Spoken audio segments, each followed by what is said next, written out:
कैसे हैं। मैं आज आपको समाचार विश्लेषण साइट पर आपको यह बताऊंगा कि किस प्रकार से लोग जो परिवार से जुड़ते हैं, जो मित्र रहते हैं और जो पत्नियां होती हैं वह बेवफा हो जाती हैं और मित्र भी इस प्रकार से बन जाते हैं। चूँकि यह जो समाचार विश्लेषण है वह समाचार पर ही आधारित है, जैसा कि समाज में घटित हो रहा है उसी पर मैं आज आपको प्रकाश डालने जा रहा हूँ कि क्यों ऐसी घटनाएं घट जाती हैं। दोस्त ने दोस्त को कुल्हाड़ी से काट किया जख्मी, खाने में मिलाया जहर। ये एक दोस्त के साथ ऐसी घटना घटी है। यह घटना है जिले के सोनवर्षा राज थाना क्षेत्र के विराटपुर पंचायत के गाजीपत गांव निवासी गणेश यादव के 40 वर्षीय पुत्र संजय यादव सहित उनके पूरे परिवार को मुन्ना कुमार नामक व्यक्ति ने खाने में जहर डाल खिला दिया। संजय यादव और मुन्ना यादव दोनों पूर्व में जेल में रह चुके हैं, जहां उनकी दोस्ती हुई थी। इधर 10 दिन से मुन्ना संजय यादव के घर आता जाता था। शुक्रवार की देर रात संजय यादव के घर में मांस बना था। संजय यादव के परिजनों ने मुन्ना पर आरोप लगाया है कि उसने खाने में जहर मिलाकर सभी को खिला दिया।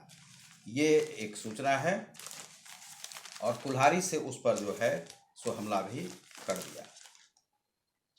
और दूसरी जो सूचना है, यह सूचना है आपको 5 बच्चों की मां प्रेमी संग फरार, पति परेशान। पति पटना में एक ढाबा में काम करता था। इधर पत्नी अपने 5 बच्चों को छोड़ प्रेमी संग फरार हो गई। सूचना मिलने पर पटना से लौटे पति ने, ये सिमरी बख्तियारपुर की सूचना है, शनिवार को बख्तियारपुर थाना पहुंच पुलिस से अपनी पत्नी की बरामदगी की गुहार लगाई। मामला बख्तियारपुर थाना क्षेत्र के भोरहा गांव का है। वहीं पीड़ित पति ने पुलिस को आवेदन देकर पत्नी की प्रेमी को नामजद किया है। पीड़ित पति थाना क्षेत्र भोरहा वार्ड नंबर 8 निवासी रविशंकर सिंह ने अपने आवेदन में कहा है कि मैं अनमोल पप्पू ढाबा गांधी सेतु ट्रांसपोर्ट नगर गेट नंबर 1 पटना में तंदूर बनाने का मिस्त्री का काम करता हूं। तो उसकी पत्नी 28 वर्षीय रिंकी देवी भाग गई है। उनके 5 बच्चे हैं। तो इसमें ऐसी घटनाएं क्यों समाज में बराबर घटती रहती हैं। दरअसल क्राइम से जो जुड़े हुए लोग रहते हैं, जैसे मान लीजिए कि जो मित्र है, यहाँ पर तो एक घटना जो घटी है उसमें दोनों लोग जेल में एक साथ थे और उनकी मित्रता हुई और वहाँ पर इन लोगों में इस प्रकार की घटनाएं घटी। जो क्रिमिनल्स है, जो अपराधी प्रवृत्ति के लोग होते हैं, वह इसी प्रकार का कार्य करते हैं। और इसमें जो लोग हैं या तो मारे जाएंगे, जैसे परिवार को, पूरे परिवार को जहर दे दिया, मांस बना हुआ था वह खाया, जहर दे दिया। तो जहर दे दिया तो उसके चूंकि प्रवृत्ति में ही ऐसी जो है लक्ष्य करके उनके प्रवृत्ति में ही यह बसा रहता है कि कब किसे मारना है, और अपराध की जो बातें हैं वह ज़्यादा उन्हें दिखाई पड़ती है और वे अपराधी तुरंत बन जाते हैं। इस प्रकार से जब वे अपराधी बनते हैं तो अपराधी शुरू से ही है, और दूसरा जब उनके दिमाग में किसी प्रकार का फितूर यदि जम जाता है तो वे इस प्रकार की अपराध की घटना को अंजाम देते हैं। और इस प्रकार से कोई भी मरे कोई भी जिए उससे उन्हें फर्क नहीं पड़ता है। तो मित्रता ऐसे ही लोगों से करनी चाहिए जो मित्र होने के लायक है। यदि आप अपराधी प्रवृत्ति के लोगों को मित्र बनाएंगे तो आपको अपराध का ही संकेत मिलेगा और जीवन में भी इसी प्रकार के कार्य होंगे और आप उसमें तकलीफ ही आपको झेलना पड़ेगा। तो जो अपराधी प्रवृत्ति के लोग हैं उनमें मित्रता नहीं करें। आप भी सज्जनता और अच्छे नागरिक बनकर रहें तो आपको अच्छे संस्कार मिलेंगे और आपके मित्र बंधु भी अच्छे रहेंगे। दूसरी जो घटना है जिसमें कि पत्नी 5 बच्चों के बावजूद वहाँ से भाग गई किसी व्यक्ति के साथ। इस प्रकार की अनेक सारी घटनाएं घटती हैं जिसमें कि पत्नियां जो हैं ज़्यादातर बेवफा हो जाते हैं। यह पुरुष समाज में ही नहीं है, यह स्त्रियों में भी है। स्त्रियां ज़्यादातर मिसगाइडेड होती हैं। जो पत्नियां रहती हैं वह मिसगाइडेड होने का कई कारण होता है। चाहे मान लीजिए कि फोर्स में भी कोई लोग यदि कार्य कर रहा है तो बराबर नियमित रूप से उसका घर आना जाना नहीं होता है और पत्नी घर पर ही अकेली रह जाती है। ऐसी स्थिति में जो अगल बगल में रहने वाले दुष्ट प्रवृत्ति के व्यक्ति होते हैं वह किसी की भी पत्नी पर वह नज़र गड़ाए रहते हैं और उन पर जो है अपना डोरा डालने का प्रयास करते हैं। और जब डोरा डल जाता है तो उन्हें या तो अपने हस्तगत कर लेते हैं या उन्हें इस प्रकार से भगाकर लेकर चले जाते हैं। ऐसी घटनाएं घटती हैं। कुछ लोग जो बाहर में कार्य करने वाले लोग होते हैं उन लोगों की जो पत्नियां होती है वह गांव में, घरों में, जैसे बिहार में मान लीजिए कि बहुत सारे लोग बिहार के पंजाब, हिमाचल, जम्मू कश्मीर आदि में काम करने जाते हैं।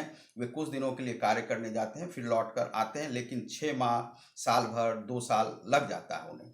ऐसी स्थिति में जो पत्नियां हैं वह घर पर रहती हैं। पत्नियों का एक ही नीड नहीं होता है पैसा और भोजन। शरीर यह है तो शारीरिक जो नीड है वह उन्हें चाहिए। और जो अगल बगल में रहने वाले लोग हैं वे भी इस प्रकार से देखते हैं और वे सोचते हैं कि इस प्रकार से डोरा डाला जाए तो हो सकता है कि फंस जाए। तो ऐसी पत्नियों को फंसाने का प्रयास करते हैं और फंसा लेने के बाद जो पत्नियां हैं वह सोचती हैं कि जो हमारे यह पति हैं वह हमारे काम के नहीं हैं, इसीलिए उनके साथ रहने में कोई फायदा नहीं। या तो उनसे मुक्त हो जाओ, या वह भाग जाती हैं, या किसी भी प्रकार से वह अपने मायके में रह जाती हैं। बहुत सारी पत्नियों को हमने देखा है कि जो लोग अपने मायके में ही ज़्यादातर रहना पसंद करते हैं। तो एक हमने देखा था गाजियाबाद, उधर पलवल वगैरह में एक हमारे मित्र थे जिन्होंने विवाह किया। विवाह करने के बाद उसकी पत्नी जो है एक बार जब विदाई के बाद अपने घर गई, मायके गई, तो वहाँ से वापस नहीं आती थी। बाद में पता चला कि कुछ दिन के बाद एक बच्चा भी हो गया है। बच्चा जो है लेकर के भी वह अपने पति के पास नहीं आती थी। उसके बाद कुछ दिनों के बाद उसे नोटिस भेजा गया, तो नोटिस का रिप्लाई एक वकील ने दिया और वकील उसके बाद वह केस चलने लगे। केस चलने के बाद जो वह वकील था, पता चला कि वह वकील उसका संबंधी है और उसी के साथ उसका जो है सो अपना जुड़ाव है और उसी को अपने पति के रूप में मानती है। और समाज से छिपाने के लिए उसने विवाह इस प्रकार से कर लिया, लेकिन उसके जो प्रेम संबंध थे वह पहले से बने हुए थे। यही घटना जो सिमरी बख्तियारपुर में आई है, वह प्रेम संबंध। अब 5 बच्चे उनके हैं। 5 बच्चे होने के बाद भी वह पति जो है ढाबे पर काम करता है और वह जो है तंदूर की रोटी सेकता है। तो वह या तो दिल्ली में होगा, पहले दिल्ली से जब चला होगा तो फिर हो सकता है पटना में हो, या कई जगहों पर वह रहा होगा। लेकिन पत्नियां जो रहती हैं वह घर पर रह जाती हैं और उन्हें अकेलेपन में कोई यदि इस प्रकार का आशिक मिल जाता है तो उसके साथ वह भागने का कार्य कर लेती हैं। 5 बच्चों के बाद भी कई बार हमने देखा है कि 3 बच्चे हैं, 4 बच्चे हैं, 5 बच्चे हैं, बिहार से लेकर दिल्ली, हिमाचल प्रदेश में ऐसी जो पत्नियां हैं, तो पत्नियों के साथ में पति को रहने का प्रयास करना चाहिए, या परिवार के साथ यदि पत्नियां रहती हैं तो इस प्रकार की घटनाएं नहीं घटती हैं। लेकिन अकेले यदि आप उसे छोड़ देते हैं तो इस प्रकार की घटनाएं घटती हैं। तो ये घटनाएं इसलिए घटती हैं चूंकि आप उन्हें अकेले छोड़ देते हैं। दूसरा है कि विवाह से पूर्व ही ऐसी जो प्रवृत्ति की जो महिलाएं होती हैं उन्हें देखा जाता है। यदि अपराधी प्रवृत्ति की महिलाएं भी होती हैं और पुरुष भी होते हैं, और उसमें छोड़ने और छाड़ने का भी यह धर्म कुछ लोगों में जन्मजात ही होता है। तो ऐसी स्थिति में वे पत्नियां यदि इस संस्कार की हैं तो वे छोड़कर चली ही जाएंगी, और कुछ जो पति हैं यदि ऐसे ही संस्कार के हैं तो वह भी छोड़कर जा सकते हैं। तो ऐसी घटनाएं केवल महिलाओं में ही नहीं होती हैं, पुरुषों में भी होती है। परिवार को चलाने के लिए दोनों को कुछ ना कुछ सेक्रीफाइस करना पड़ता है, चाहे वह पति हो या पत्नी हो।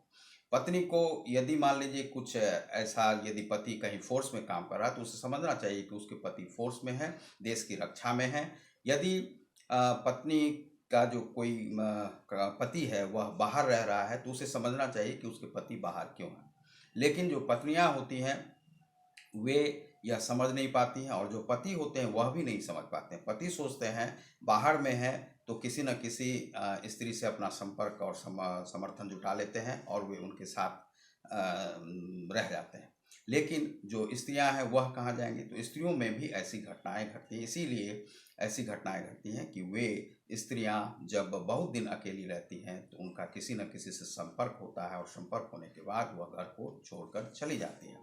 तो ऐसे में जो बच्चों पर आप यदि निर्भर रहते हैं कि बच्चे हैं घर में, तो उनसे छोटे छोटे बच्चे कहीं देख नहीं पाते हैं, क्योंकि जो डोरा डालने वाले इस प्रकार के दुष्प्रवृत्ति के लोग रहते हैं वह किसी न किसी प्रकार से दुष्प्रवृत्ति बिहार में, या कुछ छोटे छोटे टुच्चे जो लोग रहते हैं वह इसी प्रकार का कार्य करते हैं। तो ऐसी घटनाओं से अपनी पत्नियों को, अपने घर को बचा के रखना बड़ा ही आवश्यक होता है। इसलिए घर पर निगाह 24 घंटे रहनी चाहिए कि आपकी पत्नी कैसे है, आपकी जो बहन है या कोई भी है परिवार में वह किस प्रकार से रह रहे हैं। इसलिए जो घर के जो प्रमुख हैं उन्हें अपने परिवार पर ध्यान रखना पड़ता है। बहुत बहुत धन्यवाद। आप देख रहे हैं हमारे चैनल समाचार विश्लेषण को, जिसमें मैं हूँ रतिकांत सुमन। बहुत बहुत धन्यवाद।